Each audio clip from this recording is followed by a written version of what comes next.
Assalamualaikum warahmatullahi wabarakatuh. Sahabat Quran, bagaimana kabarnya? Semoga kita dalam kondisi sehat walafiat dan tetap mencintai Al-Quran. Sahabat Quran, kali ini kita akan meliput salah satu sekolah Islam di Kendari, yakni Sekolah Dasar Islam Terpadu Insan Tama.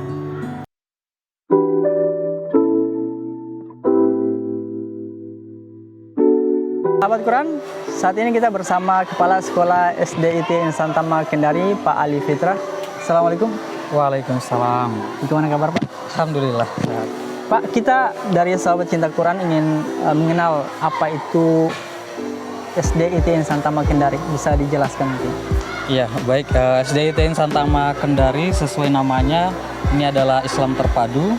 Jadi sekolah Islam Terpadu maknanya adalah setiap pendidikan baik ide, gagasan maupun mewujudkan konsep serta aplikasinya semua berada dalam dasar dan koridor Islam. Nah, karena itu untuk kita di Insan Tama kita punya visi misi. Visinya adalah mewujudkan SIT Insan Tama sebagai lembaga pendidikan yang bermutu tinggi dan unggul di Indonesia. Dan untuk mewujudkan visi itu kita punya misi, yakni menyelenggarakan pendidikan dasar dan menengah yang memadukan aspek pembentukan kepribadian Islam, penguasaan sakofa Islam, dan juga ilmu kehidupan dalam suasana budaya pendidikan yang religius serta didukung oleh peran serta orang tua. Pak, kalau di Kendari SDIT Insan Tama ini sudah berapa lama? Alhamdulillah SDIT Insan Tama Kendari ini sudah memasuki tahun ke-8. Alhamdulillah kita banyak sekali perubahan termasuk upaya terus-menerus yang dilakukan oleh Insan Tama untuk berkhidmat kepada perbaikan dan pembangkitan umat khususnya dalam hal pendidikan. Berikutnya Pak, ini mungkin pertanyaan yang penting, yaitu kan di Kendari ini banyak sekolah-sekolah Islam. Nah, kalau SDIT Insan Tama Kendari itu apa keunggulan atau apa yang membedakan dia dengan sekolah-sekolah Islam yang lain? Baik. Insan Tama itu perbedaannya memang terletak kepada visinya. Kita punya visi yang tadi saya sampaikan bahwa bermutu tinggi dan unggul di Indonesia. Nah, keunggulan di Insan Tama yang pertama memang ternampak dari kredo para juara. Di SDIT Insan Tama kita menganut kredo sekolah para juara karena kami memandang bahwa setiap siswa atau setiap anak itu terlahir sebagai juara ya? Punya potensi masing-masing. Nah, potensi itu membutuhkan lingkungan untuk mengembangkannya. Nah, sebagai lembaga pendidikan formal, gerbang dasar pertama yang memaksimalkan agar potensi anak itu betul-betul terasah dengan baik. Nah, itulah Insan Tama. Kemudian juga nampak dari konsep pendidikan keterpaduannya. Betul bahwa terpadu, Islam terpadu di sekolah-sekolah yang lain itu banyak. Nah, yang membedakan dengan Insan Tama, keterpaduan di Insan Tama yang pertama adalah di Insan Tama memadukan pendidikan ilmu kehidupan, sakofa Islam, dan juga pembentukan syakhsiat Islam. Yang kedua, keterpaduan berkaitan dengan keterpaduan ranah belajar afeksi, kognisi, dan psikomotorik. Selanjutnya juga ada keterpaduan pendidikan sekolah, pesantren, dan masjid. Kemudian juga ada keterpaduan antara pendidikan orang tua dan juga sekolah. Keterpaduan pendidikan, modus pendidikan umum dan agama.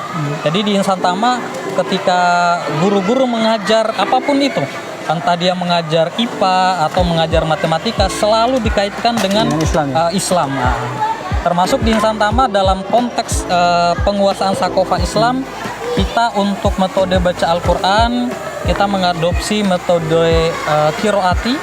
Kemudian untuk tahfiz, untuk hafalan Al-Quran anak-anak, kami mengadopsi metode TES, tilawah evaluasi sederhana. Nah, ini yang menarik ini terkait dengan metode qiraati. Kami kan dari sahabat cinta Quran ini fokus kita itulah di pendidikan Al-Quran. Nah, yang ingin saya tanyakan, apa bedanya metode qiraati dengan metode pembelajaran Al-Quran yang lain? Ya, pertama memang untuk metode qiraati dia lebih tersistem, lebih terstruktur. kemudian dia sangat tegas, dan juga bisa lebih cepat, lebih mudah anak-anak dalam belajar membaca Al-Quran dengan baik dan benar sesuai kaidah-kaidah dalam Al-Quran. Makanya di Insan Tama kita pakai metode ini sejak pertama kali berdiri Insan Tama. Metode ini sudah dipakai oleh Insan Tama. Nah, tadi ada pertanyaan dari Pak Ali Fitra tadi bahwa ada perpaduan antara sekolah dengan masjidnya. Ya. Tapi saya lihat di sini belum ada masjidnya. Ya. Anak-anak biasa sekolah istilahnya sholat di mana? Ya baik, untuk Insan Tama Kendari sendiri kita terus berbenah, terus mengupayakan. Alhamdulillah di tahun sekarang kita sudah mulai membangun masjid, walaupun kita baru mulai membangun. Selama ini anak-anak memang sholatnya itu di kelas. Masih di kelas? Masih di kelas masing-masing. Karena itu kami juga berharap kepada pemirsa ya, siapa tahu ada yang ingin menginfakkan atau mewakafkan wakaf terbaiknya. SDIT Insan Tama Kendari membuka wakaf seluas-luasnya kepada seluruh masyarakat untuk pembangunan Masjid Al-Mustanir. Insya Allah masjid ini akan dipakai untuk anak-anak belajar Al-Quran, anak-anak menghafal Al-Quran, jadi pahalanya akan terus mengalir. Ya, Masya Allah. Dan yang terakhir ini adalah terkait dengan kalau seandainya orang tua istilahnya tertarik untuk menyekolahkan anaknya di SDIT Insan Tama Kendari, itu bagaimana caranya? Ya baik, nah ini yang menarik, alhamdulillah kita di Insan Tama sudah buka PPDB, penerimaan peserta didik baru. Untuk sekarang kita sudah mulai berjalan. Kita buka sejak tanggal 1 Desember. Desember ya? Penutupannya sampai tanggal 28 Januari 2022. Jadi betul-betul kita buka di awal, dan karena kita membatasi kuota. Atau ada seleksi juga? Kita ada seleksi, observasi, dan lain-lain, wawancara termasuk. Kita hanya menerima 2 kelas karena itu terbatas. Sebab itu kami harap juga kalau ada orang tua yang tertarik ingin menyekolahkan anaknya dengan konsep pendidikan Islam dengan keterpaduan yang ada di Insan Tama, silakan daftarkan anak-anak Anda, Bapak Ibu sekalian, di Insan Tama. Insya Allah sampai tanggal pembukaan PPDB 28 Januari 2022. Ya mungkin demikian Pak, terima kasih atas waktunya. Ya, sama-sama. Ya, dan sahabat Quran, mungkin demikian liputan kita kali ini di Sekolah Dasar Islam Terpadu Insan Tama Kendari. Assalamualaikum warahmatullahi wabarakatuh.